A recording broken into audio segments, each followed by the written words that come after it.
जय माता की दोस्तों, आज मैं सुनाऊंगी पुरुषोत्तम मास की कथा। यह महीना सबसे अलग है। हिंदू पंचांग चंद्र और सूर्य की गति पर आधारित है। चंद्र वर्ष और सौर वर्ष के बीच लगभग 11 दिनों का अंतर होता है। इस अंतर को संतुलित करने के लिए लगभग हर 3 साल में एक अतिरिक्त महीना जोड़ा जाता है। इसी को अधिक मास कहते हैं। लेकिन प्राचीन समय में इस अतिरिक्त महीने की स्थिति कुछ अलग ही थी। जब यह अतिरिक्त महीना पहली बार आया, तब 12 महीनों चैत्र, वैशाख, जेठ आदि के अपने अपने देवता थे। लेकिन इस नए महीने का कोई स्वामी नहीं था। कोई देवता इसे अपनाने को तैयार नहीं हुआ। इसे मलमास कहा दिया गया। इस महीने में लोग विवाह, यज्ञ, गृह प्रवेश जैसे शुभ कार्य करने से बचते थे। समय के साथ यह महीना अत्यंत दुखी और अपमानित हो गया। वह सोचने लगा, मेरे अस्तित्व का क्या अर्थ है जब कोई मुझे सम्मान ही नहीं देता।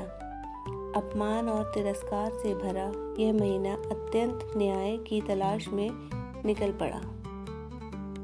भटकते भटकते यह महीना वैकुंठ धाम पहुंच गया और भगवान विष्णु के चरणों में गिर पड़ा। रोते हुए उसने कहा, हे प्रभु, मैं सबसे तिरस्कृत हूँ। लोग मुझे अशुभ मानते हैं। कोई मेरा नाम भी नहीं लेना चाहता। मुझे भी अन्य महीनों की तरह सम्मान और उद्देश्य दीजिए। उसकी करुणा पुकार सुनकर भगवान विष्णु अत्यंत द्रवित हो गए।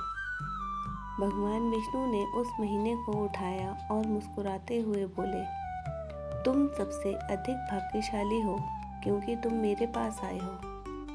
आज से मैं तुम्हें अपना नाम देता हूँ, पुरुषोत्तम मास।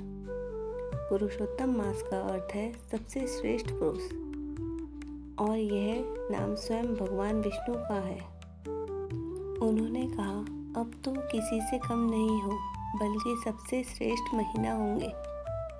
इस महीने में किए गए जप, तप, व्रत और दान का फल कई गुना बढ़ जाएगा। जो लोग तुम्हें अपनाएंगे, उन्हें मैं विशेष कृपा प्रदान करूंगा।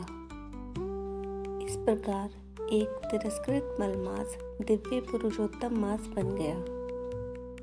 भगवान कृष्ण, जो स्वयं विष्णु के अवतार हैं, इस महीने में विशेष रूप से पूजनीय माने जाते हैं। ऐसा कहा जाता है कि इस महीने में श्री कृष्ण की भक्ति करने से वैराग्य दोनों बढ़ते हैं।